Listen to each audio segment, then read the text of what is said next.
Kenya experienced an unprecedented attack on its democracy, rule of law, and the integrity of its constitutional institutions. An otherwise legitimate expression of the fundamental rights and freedoms of assembly, demonstration, picketing, and petitioning of public authorities by a section of law-abiding citizens of the Republic of Kenya was infiltrated and hijacked by a group of organized criminals. Most regrettably, today's attack on Kenya's constitutional order has resulted in the loss of lives, also destruction of property and desecration of institutions and emblems of our sovereignty. Today's events mark a critical turning point on how we respond to grave threats to our national security. I assure the nation that the government has mobilized all resources at the nation's disposal to ensure that a situation of this nature will not recur again at whatever cost. I thank our security officers who are on duty today for applying themselves to the best of their abilities in the defense of Kenya and its people. Accordingly, I have directed all the organs of our national security to deploy measures to thwart any attempt by dangerous criminals to undermine the security and stability of our country. As the people of Kenya go to bed tonight, I give you my assurance that your security, that of your families and property remains my utmost priority. To the young people of Kenya, who I must thank for helping our country organize our democratic discourse around issues, I thank you and assure you that the conversation you have begun around pertinent issues of our nation will continue to inform our policy and governance decisions.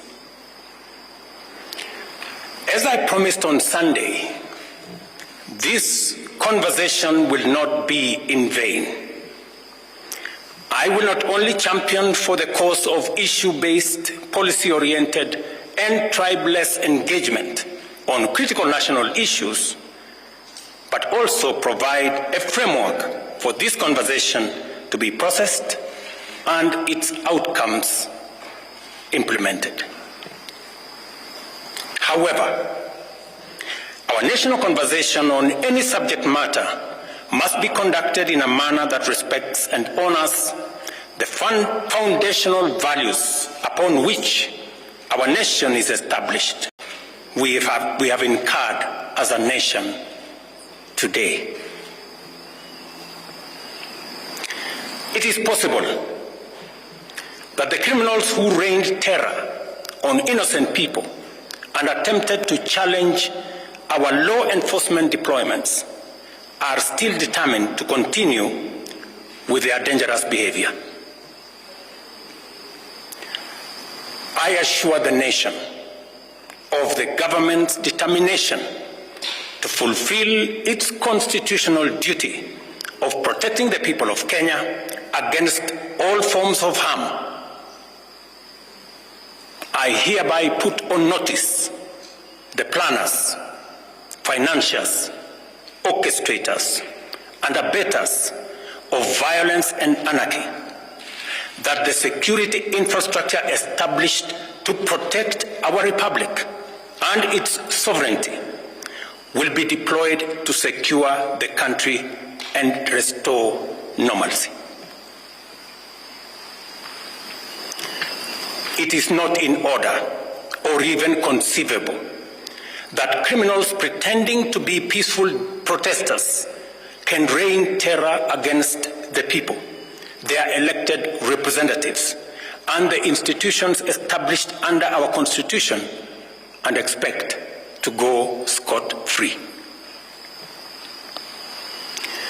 We must isolate crime from democratic expression and separate criminals from people exercising the freedom of expression and divergent opinion. I shall continue to lead a government that is fully committed to maintaining the integrity of our state, promoting the unity of our nation, and enhancing the peace and security of all citizens and their livelihoods. I am bound under sacred constitutional mandate to respect, uphold, and defend the Constitution of Kenya, which declares that all sovereign power belongs to the people, and that this power shall be exercised only in accordance with the Constitution.